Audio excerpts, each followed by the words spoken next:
एक धर्मदास नाम के बहुत बड़े धनी व्यक्ति थे, सेठ थे। वैश्य कुल में जन्म था। भगवान श्री कृष्ण, श्री राम, विष्णु और शंकर के दृढ़ पुजारी थे। उन्होंने अपने, क्योंकि ये सभी को मालूम है कि गुरु बिन मोक्ष नहीं हो सकता, इसलिए गुरु का बनाना अनिवार्य समझ रखा है। तो गुरु बना रखे थे रूपदास जी, जो श्री विष्णु के पुजारी थे, वैष्णव साधु थे। धर्मदास जी 60 वर्ष के आसपास हो चुके थे। पैसे की कोई गिनती नहीं थी, इतना धन था उनके पास। सबसे बड़ी बात सोचने की है पुण्यात्माओं कि इतना धनी व्यक्ति भी भगवान की चाह रखता है तो बहुत पुण्यकर्मी प्राणी होता है। जैसा भी उसके गुरुदेव ने बताया था उसी पर वो दृढ़ थे, गुरु के एक एक वचन को फाइनल मानते थे।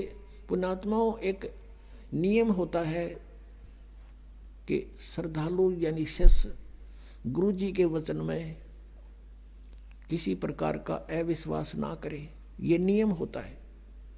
और इस नियम का दुरुपयोग किया इन नकली संतों ने। श्रद्धालु कहते हैं गुरु जो कहते हैं वो सत्य होता है। जब गुरु है सत्य को नहीं, उनका ज्ञान सत्य कितना होगा। जब गुरु ही नकली है, इनको कह ख का पता नहीं, तो इनका ज्ञान हो ही नहीं सकता सत्य। लेकिन वो अनजान श्रद्धालु उनको गुरु मान रहे हैं, सतगुरु मान रहे हैं, और वो कति अज्ञानी है। अब ये दास के वर्ड जो आज सुन रहा हो कोई प्रथम बार, तो यूँ सोचेगा कि रामपाल तो अपने आप ने सब तो विद्वान मान रहा है। कि नहीं, दास कोई विद्वान नहीं, लेकिन गॉड गिवन ज्ञान जरूर है दास के पास। विद्वान तो परमात्मा है, और उन्होंने ज्ञान हमें दे रखा है। उस ज्ञान का एक डंडोरा पीट रहा दास तो, कि ये ऐसा है, ऐसा है, ऐसा है, बस भगवान ने बता रखा है। उसका दिया हुआ धन है, दास आपको बांट रहा है। कोई ले सकता है तो ले लीजिए। तो जैसा भी उस प्यारी आत्मा को उसके गुरु ने साधन बताया था, उसी के आधार से वो चल पड़ा। गुरु जी ने बता रखा था कि हरे कृष्ण हरे राम, राधे श्याम सीताराम, राधे राधे श्याम मिला दे। ये गुट्टी प्यारा की थी कि ये मंत्र पार कर देंगे। ओम नमः शिवाय, ओम भगवते वासुदेव नमः, ये पता नहीं 20-25 इस तरह के मंत्र दे रखे। और एकादशी का व्रत और 68 तीर्थ पर जाना अनिवार्य है। इस प्रकार वो साधक, और गीता जी का नित्य पाठ करना चाहिए। ऐसे ही वो धर्मदास जी गुरुदेव के आदेश अनुसार प्रतिदिन गीता जी का नित्य पाठ करे, एकादशी का व्रत रखता था, और उसने 68 तीर्थ करने की योजना बना ली। भाई गुरु जी ने कहा है 68 तीर्थ अवश्य जाने चाहिए। तो वो ऐसे ही घूमते घूमते मथुरा पहुंच गए। अब द्वारका तो न पाई कोई ना, क्योंकि द्वारका तो समुद्र में डूब गई थी। ना द्वारका भी धक्के खुआओ। ये कृष्ण जी एक तो सुख कर गए थे कि वो द्वारका तो कोई ना रही उड़ा चौक बुलाओ ना, तो वहां भी धक्के खुआते, बहुत दूर पड़ा हो यहाँ थे।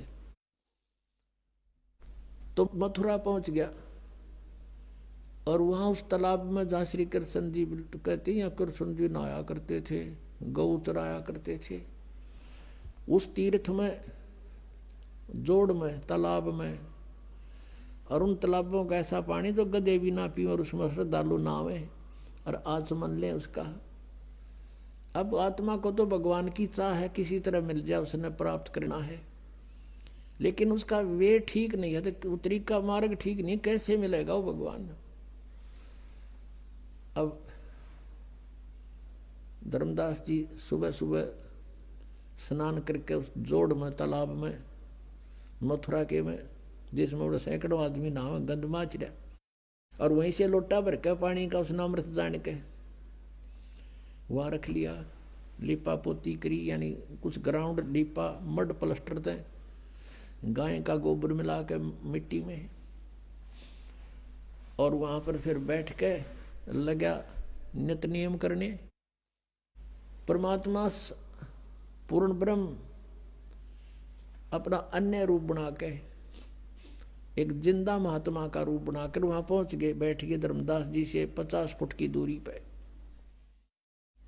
जिंदा महात्मा होते हैं जो मुसलमानों के अंदर जिंदा महात्मा बोलते हैं उनको, जिंद पीर। उनकी काला और कोट होता है, घुटनों तो नीचे ताई का, एक कच्छा अंडरवियर पहनते हैं लंबा सा, एक टोप सिर पे, काला ही टोप और काला ही चोगा। अब बैठ के दूर जानते और सुन रहे हैं गीता जी के पाठ को।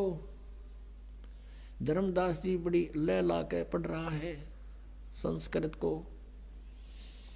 और फिर जैसा भी उसके गुरुदेव ने अनुवाद किया था अनुवाद भी सुना रहा है।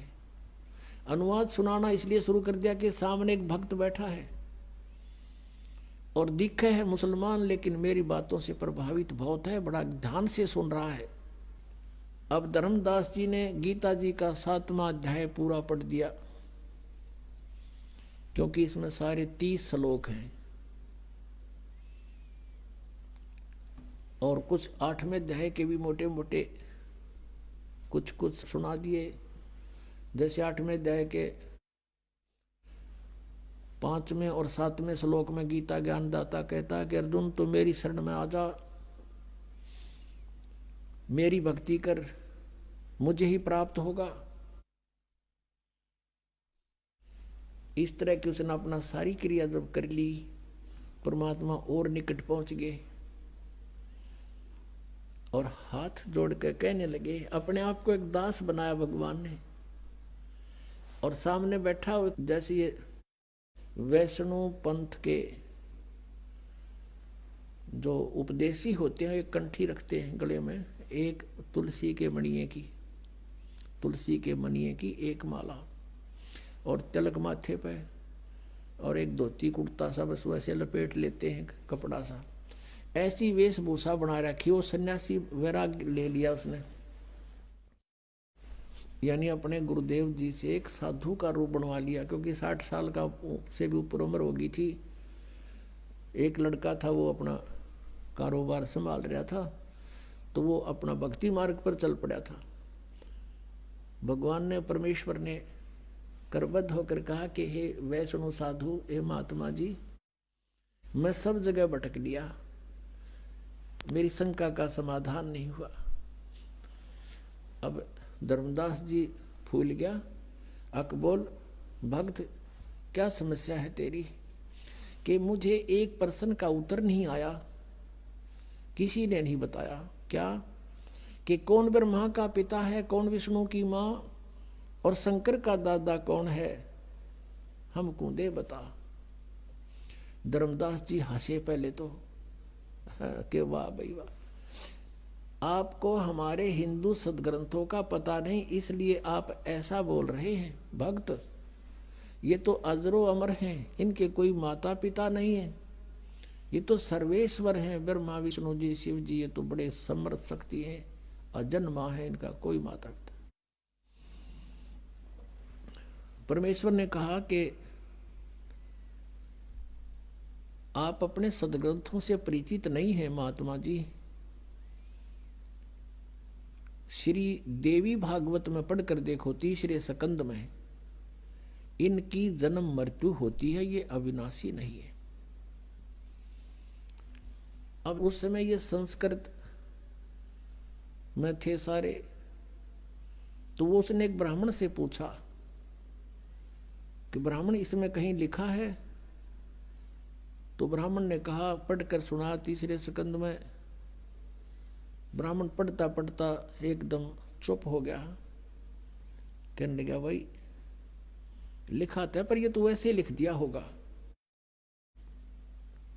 अब धर्मदास के वह बात खटकता गई, वे वैसे गीता इन कैसे पुराणों वैसे कैसे लिख दिया। फिर परमात्मा ने कहा कि बात सुनो, आप 7वें अध्याय को पढ़ रहे हो, 7वें अध्याय में इस गीता जी के पढ़ने से क्या लाभ होगा आपको? यदि मैं भी पढ़ने लगूं, आपका अनुयायी बनूं, तो इस गीता जी के नित पाठ से क्या लाभ होगा, ये बताओ मुझे। धर्मदास जी ने कहा कि इससे ये मोक्ष होता है। एक राजा ने पढ़ी थी, उसको संतान होगी, एक ने ऐसा पढ़ा था, उसको ऐसे हो गया। परमात्मा ने प्रसन्न किया कि किसी एक किसान का पुत्र था, एक किसान था, उसके वृद्ध अवस्था में एक पुत्र प्राप्त हुआ इकलौता। अब किसान ने सोचा कि मेरी मृत्यु के बाद कहीं ये पुत्र मेरे व्यवसाय से अपरिचित ना रह जावे, मैं ये युवा होगा तब तक मेरी मृत्यु हो जाएगी। उसने अपना सारा अनुभव एक बही में लिख दिया पैड पे, और कहा बेटा जब तू सियाना हो जा, बड़ा हो जा, खेती करने लगे, तो मेरे इस लेख को अवश्य पढ़ना। अब वो किसान का पुत्र उसको पढ़ रहा अपने पिता की मृत्यु के उपरांत, उसके द्वारा दिए गए अनुभव के उस लेख को डेली पढ़ता है। तो उसको डेली पढ़ने का क्या उद्देश्य है उसका? परमात्मा कहते हैं उसका उद्देश्य यही होगा ना कि उस जैसे पिताजी ने कहा वैसे बीज बोए, वही कणक बीज है, उसका उसी तरह उसी सीजन में उसकी बिजाई करे और उसी तरह समय समय पर उसमें सिंचाई करे। कहा जी हाँ बिल्कुल ऐसा ही है, और उसका फायदा क्या लिखने का। और वो गेहूं के स्थान पर तो भांग बोए, गेहूं के बीज के स्थान पर भांग बो रहा हो तो कैसा है वो किसान? अगो तो मूर्ख है, मूर्ख है तो वही बोनी तो लिख रखा है, लिखा हुआ उसमें। तो भगत जी जो आपकी गीता जी में लिखा है, आप वही बीज बोगे, वही शास्त्र अनुकूल साधना करोगे, वही नाम जाप करोगे तो लाभ होगा। बीज भक्ति का नाम है, और बाकी जो धार्मिक क्रिया है ये खाद और पानी सिंचाई है। तुमने बीज ही गलत बो रखा है। गीता जी में कहीं पर है हरे राम हरे कृष्ण, कृष्ण कृष्ण हरे हरे, सीताराम राधे श्याम, राधे राधे श्याम मिला दे, ओम नमः शिवाय, ओम भागवते वासुदेव नमः, है तेरी गीता जी में कहीं लिखा? नहीं, फिर तू इन रट्टा लाने लग गया तो उस किसान के मूर्ख पुत्र से कम है। अरे जो गीता में लिखा वैसे ही करोगे तो लाभ होगा। इसमें एकादशी का व्रत लिखा कहीं? छठे अध्याय के 16वें श्लोक में मना किया है कि अर्जुन ये योग यानी साधना भक्ति ना तो अधिक खाने वाले की और ना बिल्कुल ना खाने वाले की कभी सफल नहीं होगी। बिल्कुल ना खाना व्रत रखना एकादशी का, सारा दिन भूखे मरते हो तुम। अब गीता पढ़ता उसने रखी थी, गोट रखी थी धर्मदास जी ने, परमात्मा की एक एक बात छाती में लाग गई थी। अरे तू गीता जी को सिरोधार्य मानता है, भगवान के आदेश विरुद्ध तू साधना कर रहा है। 16वें अध्याय के 23वें श्लोक में लिखा है शास्त्र विधि को त्याग कर जो मनमाना आचरण करते हैं उनकी ना गति होती, ना उनको कोई सिद्धि प्राप्त होती, ना उनको कोई सुख होता, यूजलेस। अब यो मन बड़ा शैतान है, यो जल्दी से हार नहीं मानता। अब सारी समझ रहा है, सुन रहा है और हृदय में जा रही है। अब क्या हुआ? क्योंकि काल को पता लग गया कि तेरा एक आदमी जाओगा, काल फंस गया तो इसके वो अंदर से प्रेरणा कर दी कि तू, उसने मन में आई कि ये मुसलमान है और ये वैसे बकवास कर रहा है। सभी तो राम नाम ऐसा ही जप रहे हैं, सभी तो इन नामों का जाप करें पूरे हिंदू समाज में। तो उसने क्या कहा धर्मदास ने परमात्मा को कि जिंदा तेरी बात मैंने बहुत कड़वी लगे और तू महात्मा है ना, मैं तेरे साथ लड़ पड़ता तो साधु वेश में है। आगे से ऐसी बात मत करना, हमारे भगवानों के हमारे मंत्रों के बारे में फालतू मत बोलना। परमात्मा उसी समय जान गए काल आ गए, इसमें अंतर ध्यान हो गए, भगवान वहां से अदृश्य हो गए। अब सामने आदमी बतलावे, अरे एकदम ओझल हो जाए तो कलजा पाट जाए। और कुछ लाला जी था, सामने से भगवान एकदम अदृश्य हो गए। उसी समय उसका तो धक्का सा लगा और उसने सोचा देख सारी सच्ची बात बताओ थे, सब सत्य सत्य बोल रहे थे, मेरे भाग फूट गए। ये तो कोई फरिश्ता था, कोई भगवान का भेजा हुआ दूत था, मैंने बड़ी गलती करी और सब बातें सही कह रहा था। अब परमात्मा ने यहां भी बताया था कि जिस तालाब में तू नहा के आया है, इसमें पता नहीं कितने जीव मार दिए तने। अब धर्मदास को जो मालिक ने बताई थी, तू पूजा पढ़े गीता ने, और गीता जी के 8वें अध्याय के 13वें श्लोक में पढ़ ले कि ओम इति एकाक्षरम ब्रह्म विवरण माम अनुसमरण ये प्रयाति तजन देहम सयाति परमाम गतिम। मुझ ब्रह्म का केवल एक ओम अक्षर है, नथिंग एल्स। और जो इसका उच्चारण करके सिमरण करता हुआ शरीर छोड़कर जाता है, सयाति परमाम गतिम, वो परम गति को प्राप्त होता जो ओम से मिलने वाली परम गति है।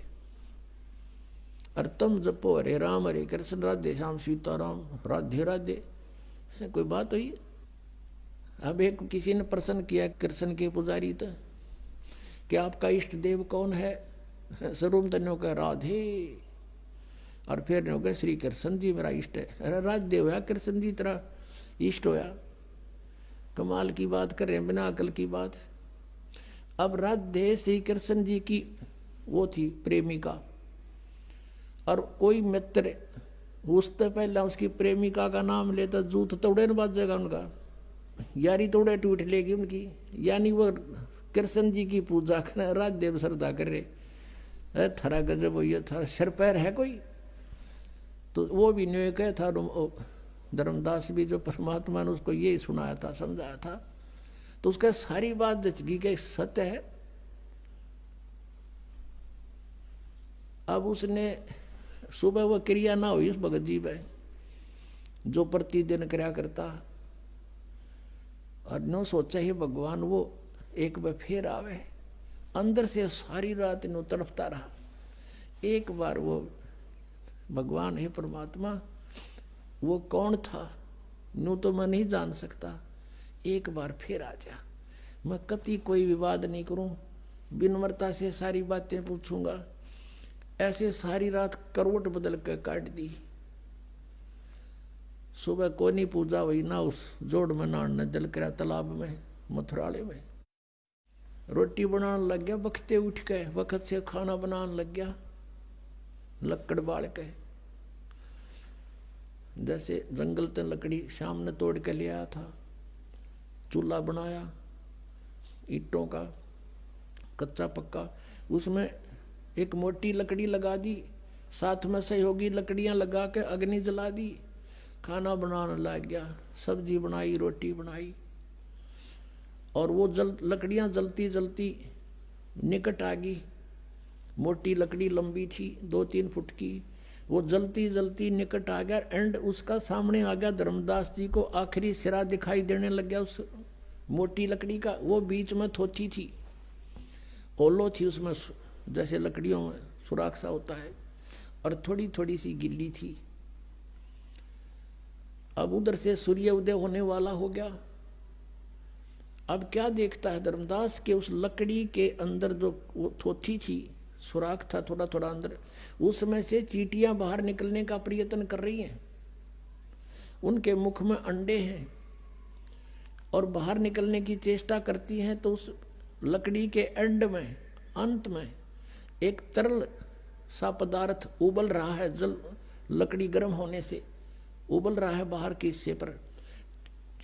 आगे जाती हैं तो अग्नि जल रही है उस लकड़ी में, वो बाहर भाग रही है तो वहां उसके ऊपर गिर के उस तरल पर चटक मटक हो रही है, जल रही है। अब धर्मदास जी के हाथ पैर फूल गए। उसने तुरंत उस लकड़ी को बुझा दिया, पानी डाल दिया, सारी अग्नि बुझा दी। जितनी भोजन बन गया था बनाया, बाकी नहीं बनाया।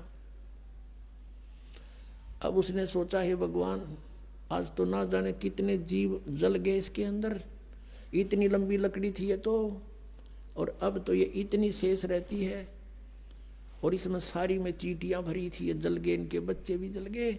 इस पाप के भोजन को आज मैं नहीं खाऊंगा, इसको किसी साधु संत को खिला दूंगा, मैं आज निराहार रहूंगा।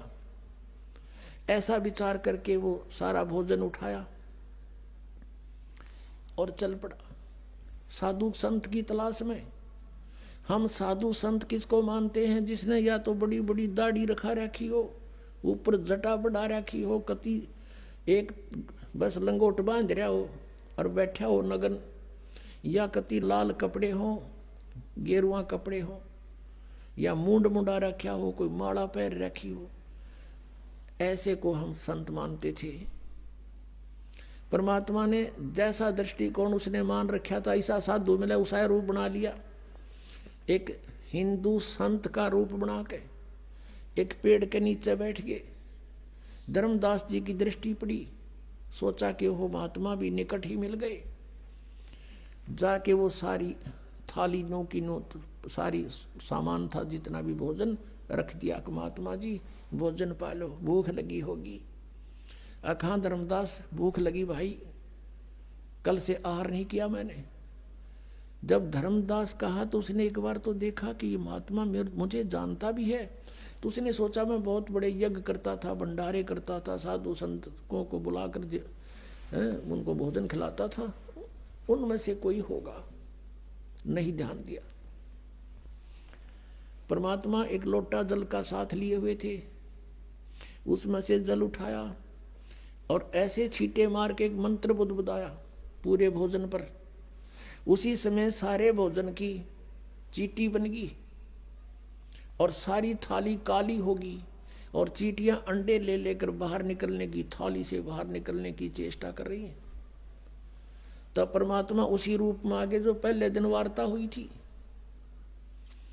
और कहा, रे धर्मदास तू आया था पुण्य करने और तू कल क्या कह रहा था? परमात्मा को देखकर धर्मदास ने मुसलमान रूप में भगवान को एक मुसलमान जाना और परमात्मा ने यह कड़वी सच कही तो उसने दुख माना और ये कहा था कि मैं जीव हिंसा नहीं करते, हम अन्य की तरह जीव हिंसा नहीं करते, यानी बहुत दुख मान के कहा था। ये टोंट कैसा था कि मुसलमान हो तुम, मांस खाते हो, हम हिंदू, हम हिंसा नहीं करते, हम जीव हिंसा नहीं करते।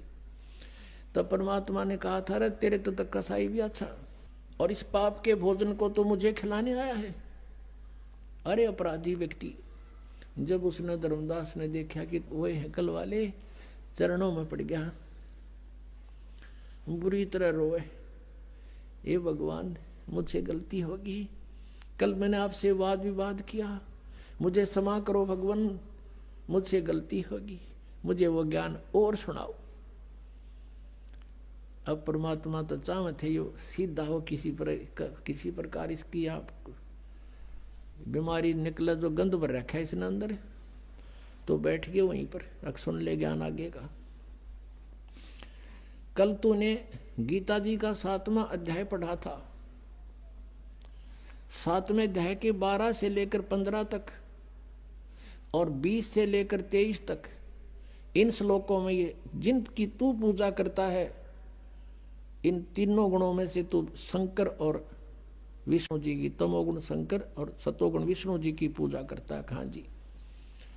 तो क्या लिखा तेरी गीता जी ने? खोल एक बार फिर। तो परमात्मा ने दिखाया कि देख पढ़ के